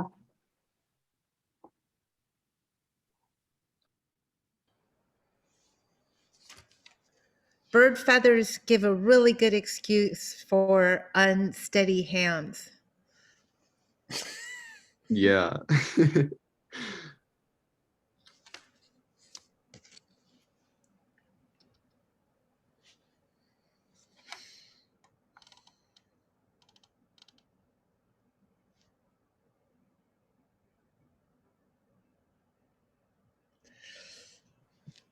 I started last time, I guess, the white sage, which I added blue to.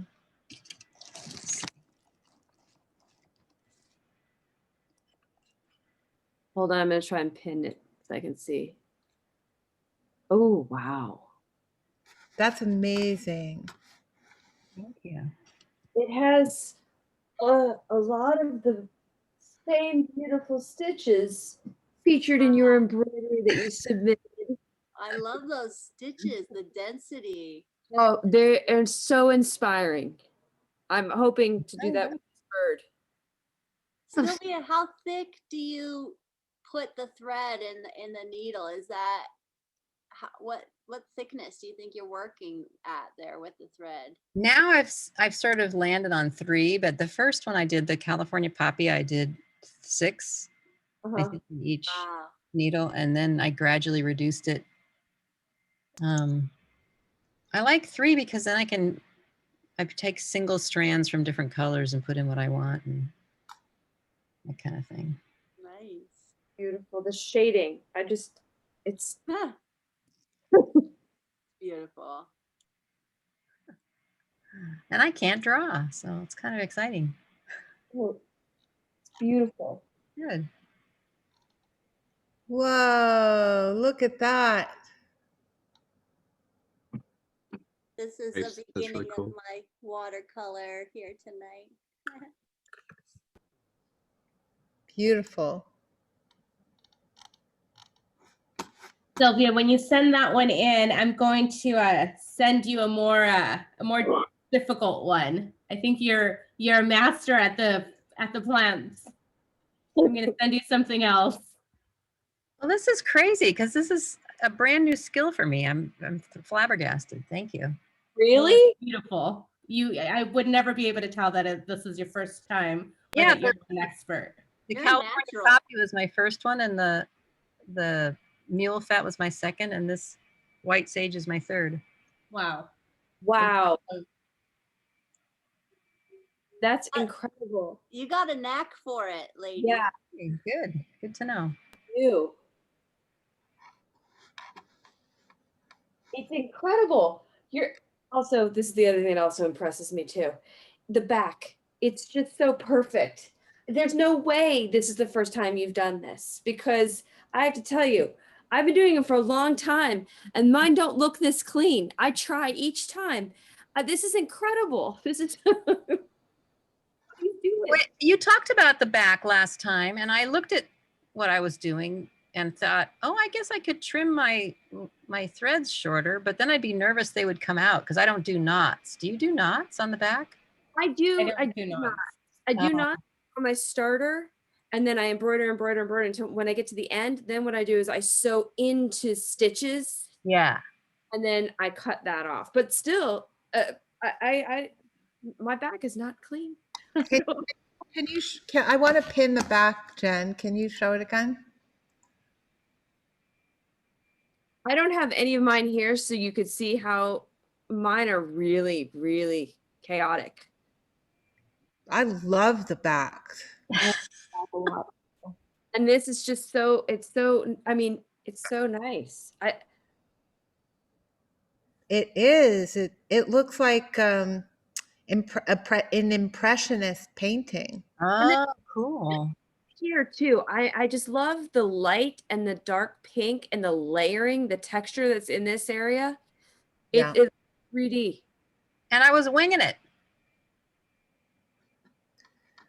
Well, you got embroidery of the week, Sylvia, Pretty from cool. Judge Jen. Thank you, Well, Judge. thank you, everyone. Really awesome hearing and seeing everyone and everything as usual. Diego, thank you for joining us from Ithaca. Is it cold out? Yeah, it's cold. How much snow? More than an inch of snow is a lot to me, so I don't know, like that much. Yeah. Well, It's cold and crunchy and slippery outside, so but be careful. okay. Thanks, everyone. Good night. Sweet. Hey.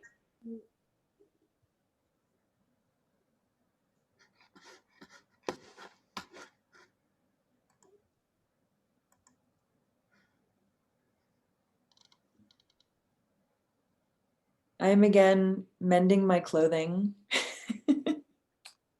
I'm putting ridiculously large patches on the knees of my Nice.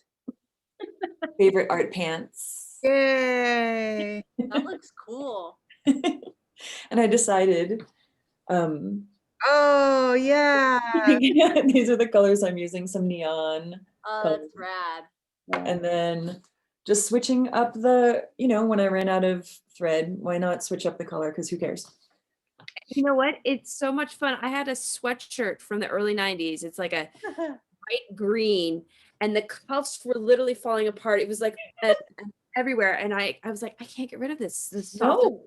And so I used a hot pink, and it gave it new life. I love it more than I did the first time in the 90s. It was Totally. Yes. Yeah. It's good. And it's gotten me, so part of my ancestry has to do with the Ukraine and this ethnic group called the Lemko. And so there's a whole lot of embroidery there. And so when I get the embroidery stuff, I'm gonna be looking up patterns and stuff like that. So maybe I can do embellishments. So yeah, I'm psyched about that. So this is providing many great opportunities.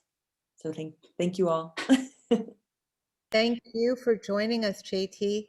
I want to see your performance with the sunflower. Is it on YouTube or anything? No, I sort of, the internet's real scary. And so I don't post my performances there anymore, but probably someone did. I wonder, I'll have to, let me think about it and see if there's anything that I have that I can bring next time. Okay. I can bring to class next time. Yeah, thanks for being interested in that. It was definitely weird. Yeah, it was cool. I just got an interesting anthology of performance art, and it's like a yearbook, and it's from 2019, and it's like got 500 pages in it, and each page is a different performance, and the index in the back is so fascinating because it's both by subject and then also by countries and cities and places. So like I've been kind of traveling around the world and kind of going, oh, what were they doing in Bolivia in 2019? And then thinking, okay, what about Peru? And then that's very much like the Rockies. So it's been really fun. And I was thinking about how do you document a performance, and they really did a nice job, because of course you can't really document a performance exactly because it becomes something else. But the idea of the Solnit's writing about architecture was sort of an interesting kind of clue. I was thinking, oh, maybe it'd be great to write what the performance was so that we can see it. Yeah, that's funny that you mentioned that, because I think I was in one of those from a previous year. Okay. Is it the Contemporary Performance Network? Yeah. Or something? Yeah. I forget what year, but I'm in there. It's such an ambitious project. It's incredible. yeah, it was really fun to just kind of put together a page and put together some words, and then kind of be like, I'm not alone. Like look at all of these performance artists and stuff like that. So it's really cool. The world. Yeah, it's That's really cool. I It's really really cool. like, Well, so that's good. People are reading it. That's awesome. I really like the description idea, Lauren. Also in terms of accessibility too, like for people who maybe can't actually see the performance, but then like describing it and how that also takes on a different form and mode of accessibility that is really important and forgotten about a lot of the time too. Yeah, it's really interesting to think about the role of language in all of this as well, because in this anthology, of course, there was like countries around the world. So how did it get chosen to be in English, um, that was also kind of an interesting kind of thing, because it definitely was not English centered. But it makes me think about, what you're bringing to the table, Izzy, with the poetry, also sort of feels like a foreign language tonight. It's like looking at the pictorial and the typewritten page are like two different like writing technologies that, good night, Sylvia, that don't normally get associated with a Zoom call, So this whole kind of layer of inclusivity of the handmade and the embroidery Zoom was like, I don't know. I think there's something really interesting that you brought to the table tonight with that. So thank you. I've been sitting on those since every week. I'm like, okay, this week should we show these? But then it just felt right this week, and I'm really happy that we finally got to look at them because they're so amazing. And I'm also happy to email them to anyone else who wants. I'd like them. Email them to you right now too. Drawings are pretty incredible. He's an amazing artist. Felt like such a perfect fit tonight. Yeah, I loved it. I'm glad.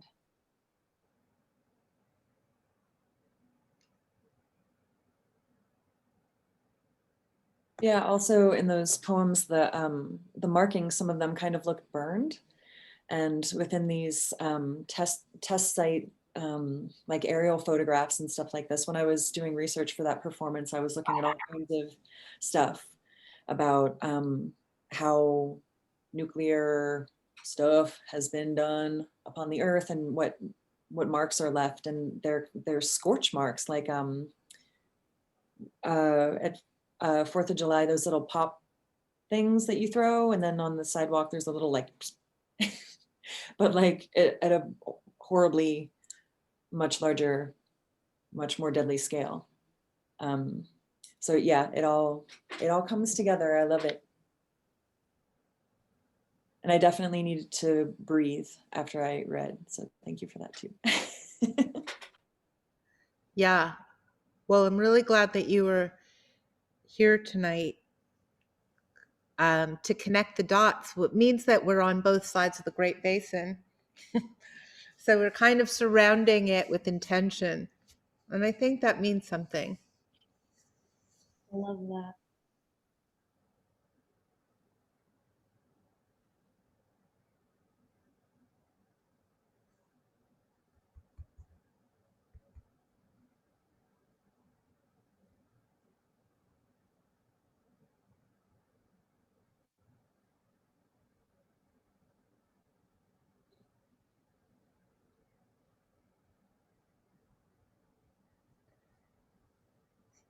Cindy, did you show us your embroidery? It's kind of a blob right now. I'm working on, I started the next part of the bee, Oh, which yeah. is just here, but It's not formed yet. It will. I love this stage.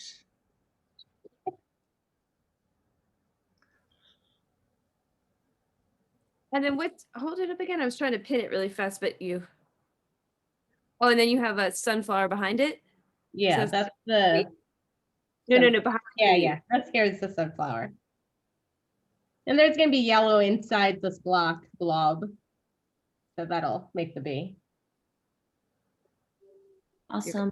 Home stretch. I feel it.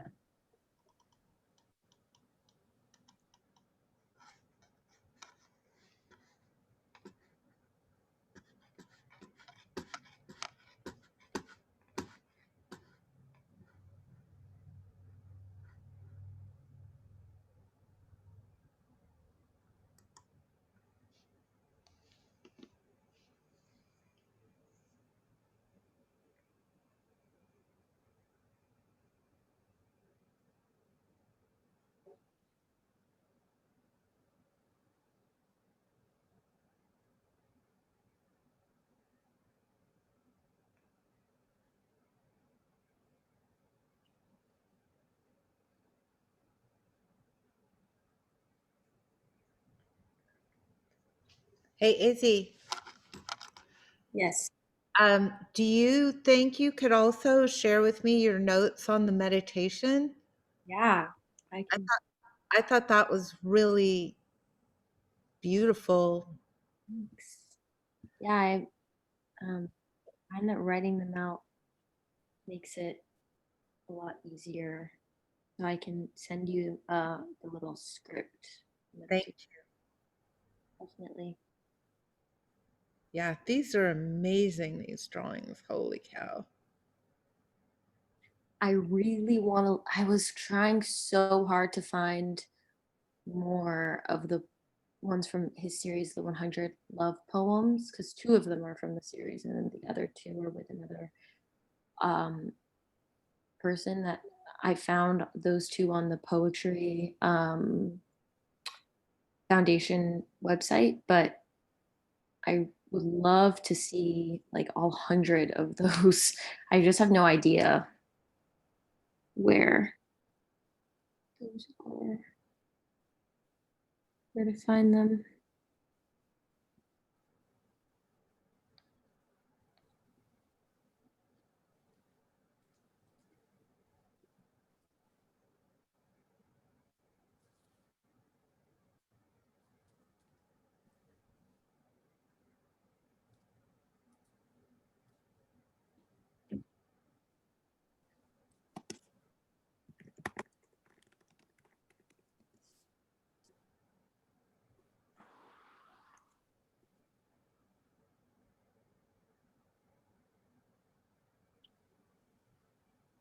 Hi, guys.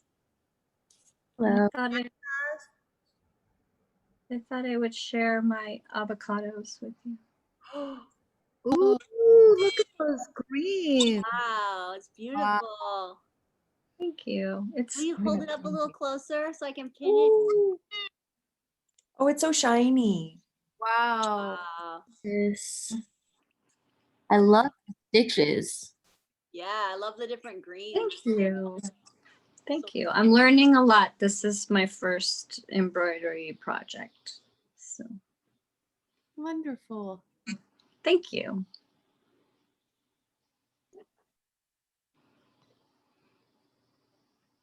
Embroidery is so cool. It's like the thread is like paint. You know, you can really. Yeah. That's what I was thinking with the mending project. JT was like the jeans now have pink paint on them, which is so cool. Love that.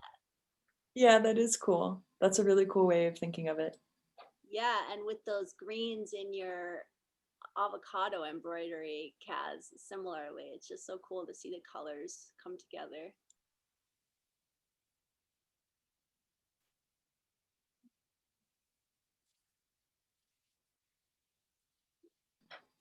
And also this, I know I'm like sort of new to the gathering, but there's something really lovely for me about gathering with y'all and addressing paradox and kind of just working with our hands and doing something that is purpose or not. But as we speak about these things, like there's something that I think because we're working with our hands and working with our brains in the creative sense and the intellectual sense and all of this in the felt sense, that perhaps we'll know what to do with the content outside of this gathering more. Am I making sense?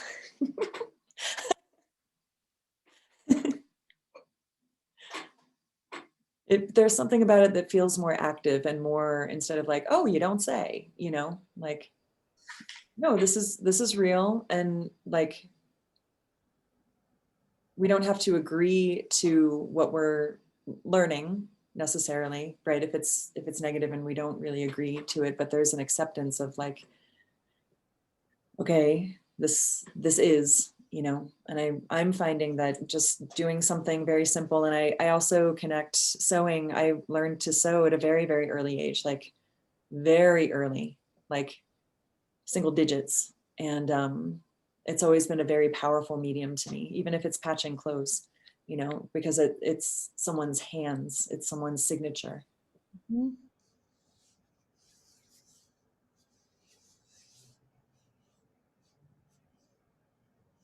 Making progress slowly.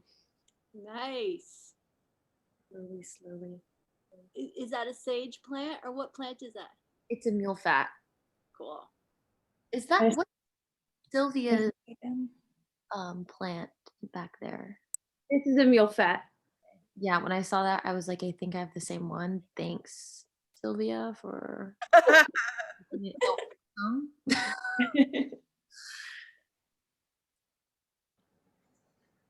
Izzy, can I see yours again? I missed it.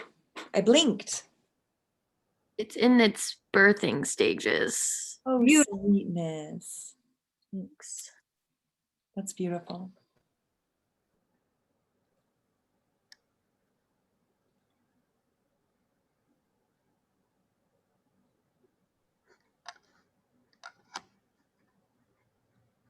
I'm gonna head out, but thank you everyone for tonight.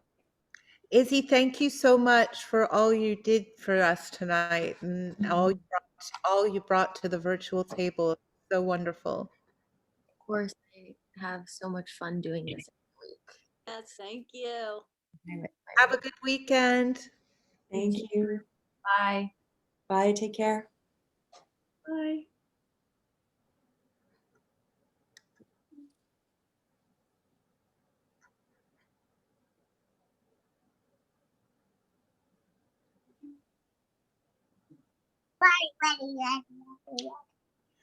Oh. Hey, what? Oh, hey, cute baby alert. Jenny. Hi, June. Jenny. Hi, What did June. you just say, Joni? Hi, June. Are you getting shy? Can you say hello to everybody? I ate chocolate. Hi, Chicken. Jenny. Can you say hello? Hi, Junie.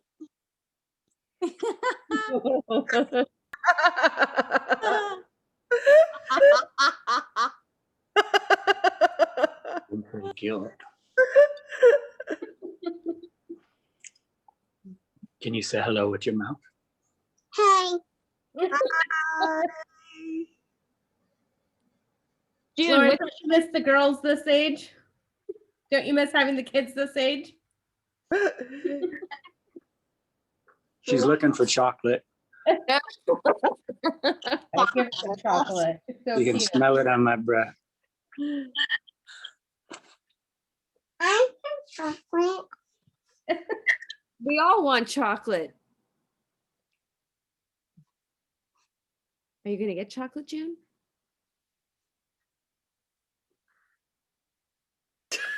June, what's your favorite color?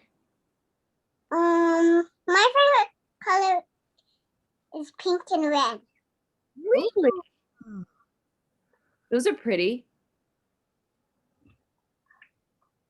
And my daddy likes blue. He likes blue? You like blue? I do like blue. What about Mhm. mommy? What does mommy like? I think she likes orange. You think so? Yeah.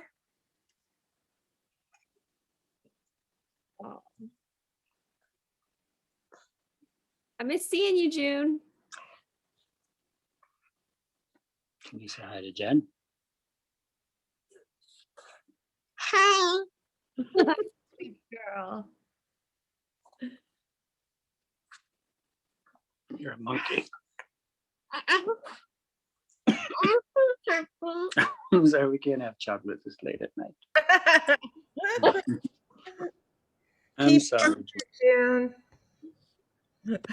Are you mad about it? A little bit.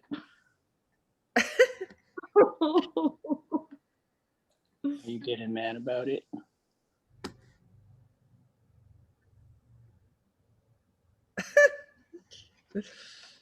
June, what's your favorite vegetable?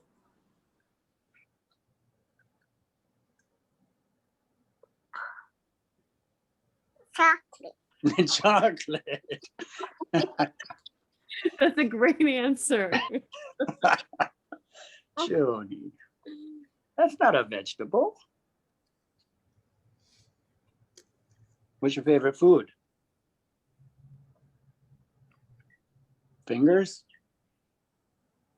How about bottom lips? You sure do like chewing on that bottom lip a lot. Is that your favorite food? Broccoli is my favorite food. Broccoli is your favorite? Ooh.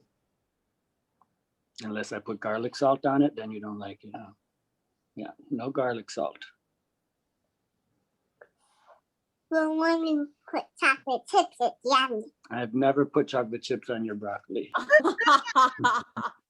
but I bet you wish I would. The truth is out there. I'll eat that. That sounds pretty good to me. No, silly monkey. All right, y'all, I'm going to go. I'll see you next week. Sounds great. Thank you, you all. Bye. Bye.